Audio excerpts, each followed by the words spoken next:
सोचिए, अगर कोई समाज अंदर ही अंदर से टूट रहा हो, बिखर रहा हो, तो उसे बचाया कैसे जाए? क्या है रास्ता? करीब करीब 2400 साल पहले एक यूनानी दार्शनिक प्लेटो ने इसी सवाल का एक बहुत ही, कह सकते हैं, रैडिकल जवाब दिया। एक ऐसा जवाब जिस पर आज भी उतनी ही बहस होती है। तो चलिए आज हम सब मिलकर प्लेटो के इन विचारों की दुनिया में चलते हैं और समझने की कोशिश करते हैं कि उनका ये आदर्श राज्य आखिर था क्या। प्लेटो के लिए ये सिर्फ कोई कहने की बात नहीं थी, नहीं, ये तो उनके अपने शहर एथेंस की बीमारी का एक सटीक डायग्नोसिस था। उनका मानना था कि समाज में जितनी भी समस्याएं हैं, जितना भी अन्याय है, उन सब की जड़ लोगों की अज्ञानता है। और इलाज सिर्फ एक ही चीज से हो सकता है, सच्चा ज्ञान। लेकिन ये विचार ये अचानक से हवा में तो पैदा नहीं हुए थे। नहीं, इन्हें समझने के लिए हमें उस दौर के एथेंस को देखना होगा। एक ऐसा शहर जो समझिए युद्ध, हार और जबरदस्त राजनीतिक उथल-पुथल के दौर से गुजर रहा था। प्लेटो ने अपनी आंखों के सामने एथेंस को हारते हुए देखा था। एक शर्मनाक हार। पर शायद सबसे बड़ा सदमा उन्हें तब लगा जब उसी एथेंस के लोकतंत्र ने उनके गुरु सुकरात को मौत की सजा सुना दी। सुकरात, जिन्हें प्लेटो दुनिया का सबसे बुद्धिमान इंसान मानते थे। तो इन सब घटनाओं ने प्लेटो को अंदर तक झकझोर कर रख दिया और वो एक नतीजे पे पहुंचे कि ये जो लोकतंत्र है, जो सिर्फ लोगों की राय, बहुमत की राय पर चलता है, ये असल में अज्ञान का शासन है। उन्होंने सोचा कि एक स्थिर, एक न्यायपूर्ण समाज भीड़ की बदलती पसंद नापसंद पर नहीं टिक सकता। नहीं, उसे तो ज्ञान और विवेक की एक ठोस नींव पर ही बनाना होगा। तो फिर इस संकट का प्लेटो का इलाज क्या था?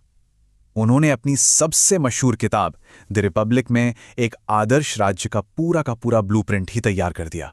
और इसकी बुनियाद न्याय की एक बहुत ही अलग, एक बहुत ही अनोखी समझ पर टिकी थी। प्लेटो के दर्शन के केंद्र में है उनकी गुफा की कहानी। कल्पना कीजिए कि हम में से ज्यादातर लोग कैदियों की तरह हैं, एक अंधेरी गुफा में बंद, और हम बस सामने की दीवार पर नाचती परछाइयों को देख सकते हैं और उसी को सच मान लेते हैं। प्लेटो कहते हैं कि सच्चा ज्ञान तो सिर्फ उसे मिलता है जो हिम्मत करके इस गुफा से बाहर निकलता है, सूरज की रोशनी में आता है और असली दुनिया को अपनी आंखों से देखता है। अब देखिए, प्लेटो का यह भी मानना था कि हर इंसान एक जैसा पैदा नहीं होता। नहीं, हर किसी की आत्मा का स्वभाव, उसकी प्रकृति अलग होती है। और इसे समझाने के लिए उन्होंने धातुओं के मिथक की एक कहानी बनाई कि हर आत्मा में 3 हिस्से होते हैं, विवेक यानी रीजन, साहस यानी करेज और इच्छा यानी एपेटाइट। पर हर इंसान में इन तीनों में से कोई एक हिस्सा बाकी 2 पर हावी होता है, और बस यही बात समाज में उसकी सही जगह तय करती। तो सबसे ऊपर है स्वर्ण आत्माएं यानी गोल्ड सोल्स। ये वो बहुत कम लोग हैं जिनमें विवेक, रीजन सबसे मजबूत है, और प्लेटो के हिसाब से सिर्फ यही लोग शासन करने के लिए बने हैं। फिर आती हैं रजत आत्माएं, सिल्वर सोल्स। इनमें साहस का गुण सबसे ज्यादा होता है। तो इनका काम क्या है? इनका स्वाभाविक काम है राज्य की रक्षा करना। ये बनेंगे आदर्श राज्य के सैनिक। और आखिर में आती हैं ताम्र आत्माएं, कॉपर सोल्स। ये समाज का सबसे बड़ा हिस्सा है। इनमें इच्छाएं, एपेटाइट्स सबसे प्रबल होती हैं। तो ये लोग किसान, कारीगर, व्यापारी बनेंगे और समाज की रोजमर्रा की जरूरतों को पूरा करेंगे। और यहीं पर प्लेटो के न्याय की अनोखी परिभाषा सामने आती है। देखिए, आज हम न्याय का मतलब क्या समझते हैं? व्यक्तिगत अधिकार, राइट्स, है ना?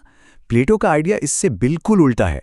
उनके लिए न्याय का मतलब है हर किसी का अपनी सही जगह पर होना और अपना काम, अपना कर्तव्य करना। जब शासक सिर्फ शासन करे, सैनिक सिर्फ रक्षा करे और उत्पादक सिर्फ उत्पादन करे, और कोई भी एक दूसरे के काम में टांग ना अड़ाए, बस तभी समाज में असली संतुलन और न्याय आता।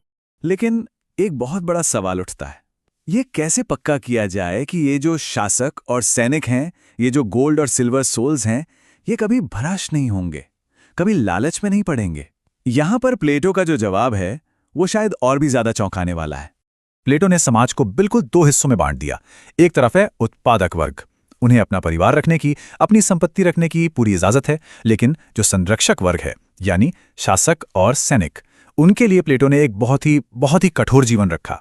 ना कोई अपनी जमीन जायदाद, ना कोई अपना परिवार, यहां तक कि बच्चे भी पूरे समाज के होंगे, राज्य के होंगे। अब सवाल है, ऐसा क्यों? ताकि शासकों के मन में लालच या भाई भतीजावाद का कोई बीज ही ना पनप पाए। उनका बस एक ही परिवार हो, एक ही स्वार्थ हो, और वो हो राज्य। जरा एक पल के लिए जिंदगी के बारे में सोचिए तो, ना अपना घर, ना अपने बच्चे, ना ही अपनी कोई निजी पहचान। सब कुछ समाज के लिए। ये एक बहुत बड़ा बलिदान है जो प्लेटो अपने शासकों से मांग रहे थे।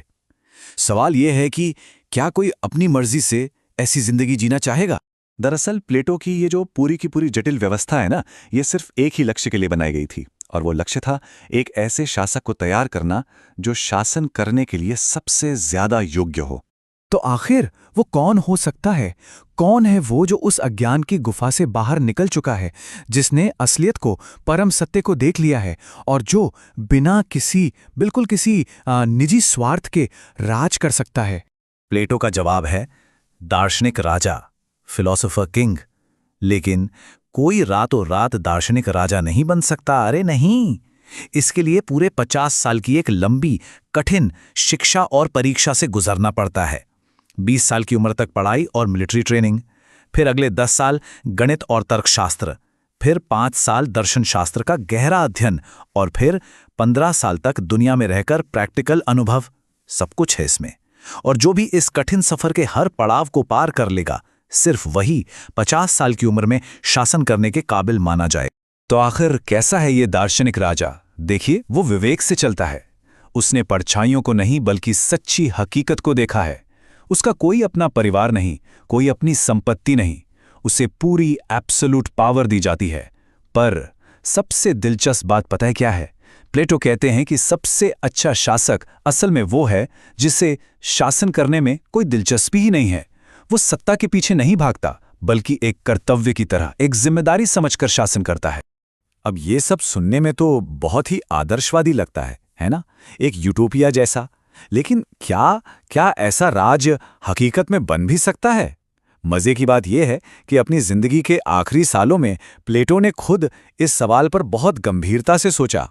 उनकी जो आखिरी किताब है द लॉज, उसमें प्लेटो एक तरह से ये मान लेते हैं कि एक सच्चा दार्शनिक राजा ढूंढना लगभग नामुमकिन है। ये एक खूबसूरत सपना जरूर है, पर शायद एक ऐसा सपना जिसे हकीकत में बदलना बहुत बहुत मुश्किल है। तो उन्होंने एक दूसरे सबसे अच्छे राज्य का आइडिया सामने रखा, एक सेकंड बेस्ट स्टेट। ये एक ऐसा राज्य था जो किसी एक सुपर इंटेलिजेंट इंसान के विवेक से नहीं, बल्कि अच्छे और मजबूत कानूनों के शासन से चलता है, रूल ऑफ लॉ। और जानते हैं, यही विचार उनके सबसे मशहूर स्टूडेंट अरस्तु यानी एरिस्टोटल के दर्शन का केंद्र बना। हम ये भी कह सकते हैं कि अरस्तु का जो आदर्श राज्य था, वो असल में प्लेटो का दूसरा सबसे अच्छा राज्य ही था। तो भले ही प्लेटो का वो परफेक्ट आदर्श राजा कभी हकीकत ना बना हो, लेकिन उनके विचारों का असर, उनकी छाया आज भी पूरी दुनिया की पॉलिटिकल सोच पर बहुत बहुत गहरी है। 20वीं सदी के एक बहुत बड़े दार्शनिक हुए कार्ल पॉपर। उन्होंने एक कमाल की बात कही थी कि कोई या तो प्लेटोनिक हो सकता है या प्लेटो विरोधी, लेकिन कभी भी गैर प्लेटोनिक नहीं हो सकता। मतलब आप या तो प्लेटो के साथ हो सकते हैं या उनके खिलाफ, पर आप उन्हें इग्नोर नहीं कर सकते। पिछले 2500 सालों से यही हो रहा है। हर पॉलिटिकल थिंकर को प्लेटो के उठाए सवालों से टकराना ही पड़ता है। और ये हमें हमारे आखिरी और शायद सबसे बड़े सवाल पर वापस ले आता है। प्लेटो का ये जो आदर्श राज्य है, जहां समाज की भलाई के नाम पर लोगों की आज़ादी को कंट्रोल किया जाता है, जहां कुछ गिने चुने ज्ञानी लोग ही सब कुछ तय करते हैं, क्या ये वाकई एक सद्भावपूर्ण, एक आदर्श समाज का ब्लूप्रिंट है, या फिर ये व्यक्तिगत आज़ादी को कुचलने वाली एक खतरनाक तानाशाही का नुस्खा है? ये वो सवाल है जिसका जवाब शायद आज भी खोजा जा रहा है।